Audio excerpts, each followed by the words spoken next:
Okay, so this is the walkthrough for the finished van.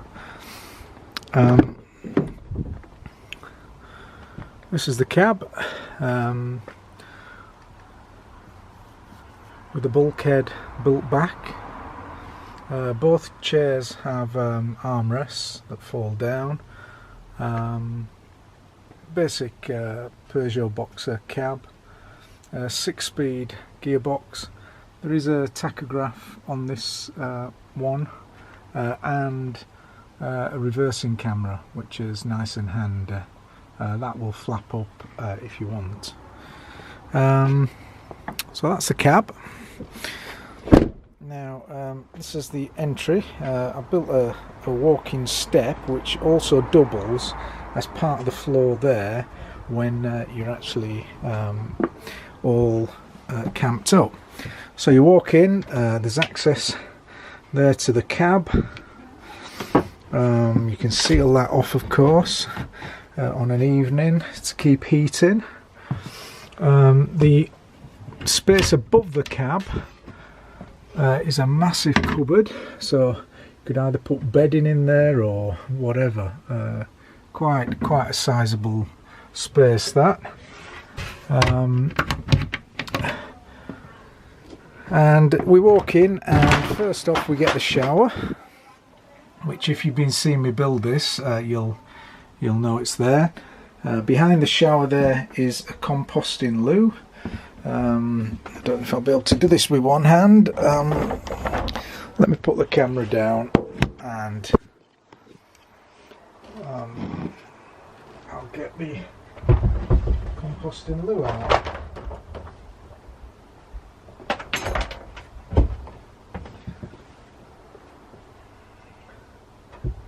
So the idea behind the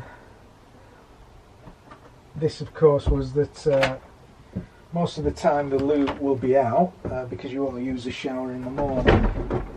So the loo is on rails.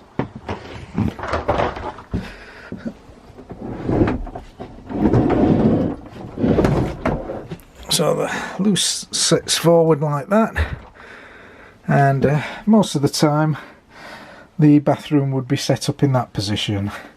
Maybe not with the seat up. And then when you want to use the shower, of course, you drop the hatch. I've just got to finish making a little bit of a shower screen to make it totally waterproof, and that's the bathroom setup.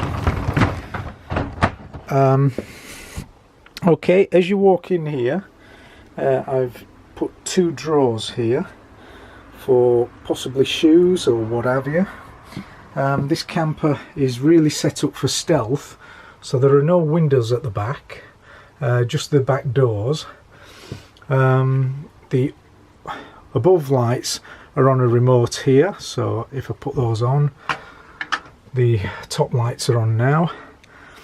There are spotlights either side of the lounge, so there's 4 spotlights, 2 either side, and there's also LED strip lights underneath, which is really handy for cooking.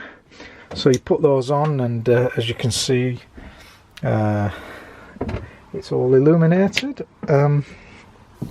Just talking about storage, there's also underfloor storage. As you can see from this cupboard here, you step up, so you've got underfloor storage here, which would be great for anything really, and another underfloor locker here.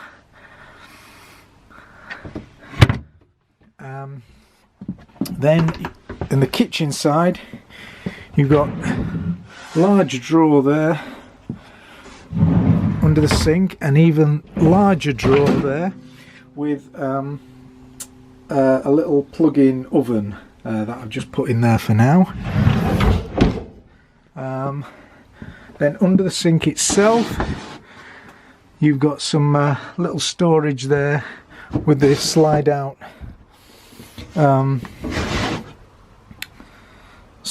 under the sink.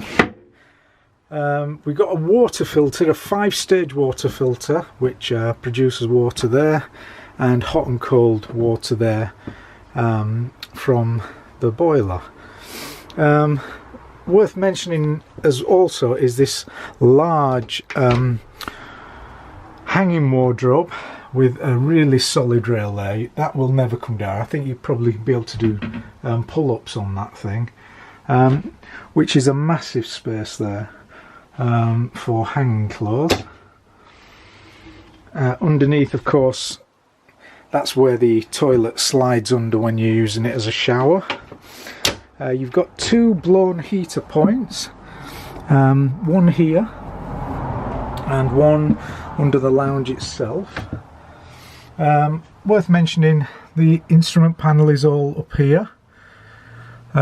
So you've got automatic gas on and off. So I've just turned the underslung gas tank on there. Underneath this is the water meter. Each one of these is 50 litres, so you've got a huge 250 litres, which when you press, that would, if there was water in, it would actually light up depending on how much you've got, so 50, 100, 150, 200, like that. The water point also will collect rainwater off the roof, off the solar panels, and you can divert that into the tank, and then it can be filtered through the 5-stage filter which sits under this cupboard here. The water heater is also under the hobs, so the water heater is under that part there. And you turn the water heater on under the kitchen cupboard here. There's a switch here that will just turn it on. As you can see, that's a massive kitchen drawer. This kitchen rack here is 16 inches back square, so you can see how big that drawer is there. You've got cupboards above, all the way down. 1, 2, 3, 4, 5, 6, 7, 8 cupboards. And you'll probably notice that there's a step up here. This carpet here isn't part of it. It's just keeping the van clean. Yeah, you see there's a step up there. That's because the water tank and the batteries and the solar controllers and everything, the inverter, they're all under that section there. So what that means is that you've actually got these two trunks here under the seating, totally free. So they're totally empty, and again, masses of storage in the place. What else to say? Right, so you've got 1.1 kilowatts of solar on the roof, which means if you're in sunny climes like Portugal, Spain, France, in the summer, you'd be able to generate this. There's two parts to the cooking. This part is a 2-hob induction hob, and this part is 2-part gas hob. And I've done it this way to build in redundancy, basically. So if you were forever ran out of gas or whatever, LPG, you could always have a backup source of cooking and heating some water, say. So the gas and electric are kind of fulfilling, they can fulfill both roles of the van. Okay, just going up to the controller again. You've got a 3 kilowatt, 3000 watt inverter with a power saver mode and a power saver off mode, which does all the electric of the van. You've got here one controller, but this controller is controlling 4 solar panels, so they're all on separate solar controllers, which I don't know if you can see, but there's a cutout here, and there are 4 select buttons, so I can select either to meter panel 1, panel 2, panel 3, panel 4, whichever I want to meter. Like that is panel 4 at the moment. It will tell me what the solar's doing, basically. By doing it this way, you get maximum power, because any shading on one panel will not affect any of the other panels. So as you can see at the moment, the van is reading 13.2 volts. I mean, there's no solar to be had today. There's a 12 volt charging point here, so you could put phone here to charge at night or whatever, and there's also one in the rear cupboard, so you wouldn't have things on display, so there's a charging point in there. This screen here is for the security system, so you've got a 4 camera setup, so front, side and reverse, and this is recording all the time 24/7 to a unit that's in the far cupboard there.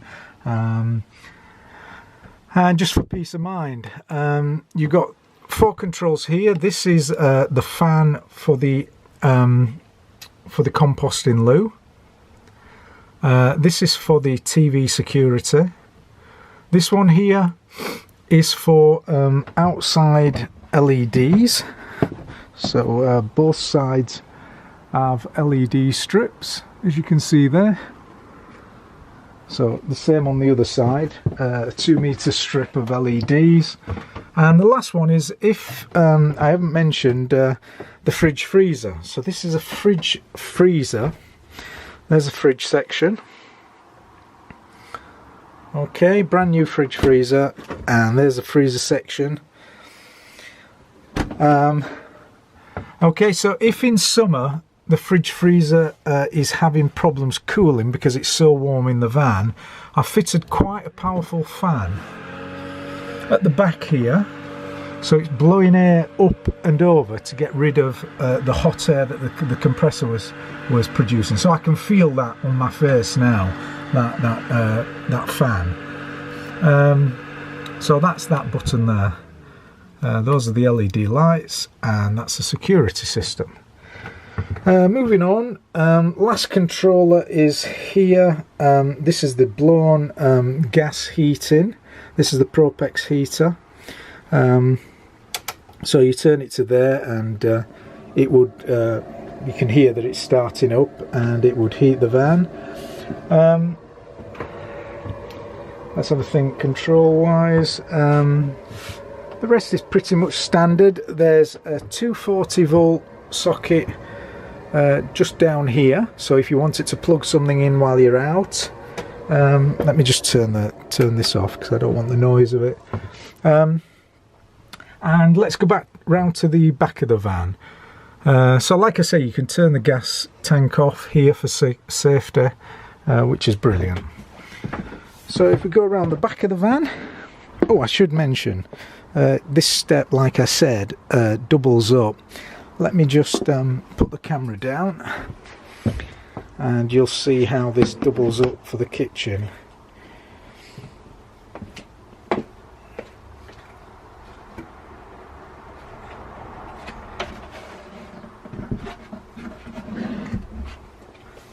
So say you've parked up for the night, and you want to, of course the door's shut, and you want to prepare food for the evening, then you can place this step here, and the counter top spins up. You can lock it off here.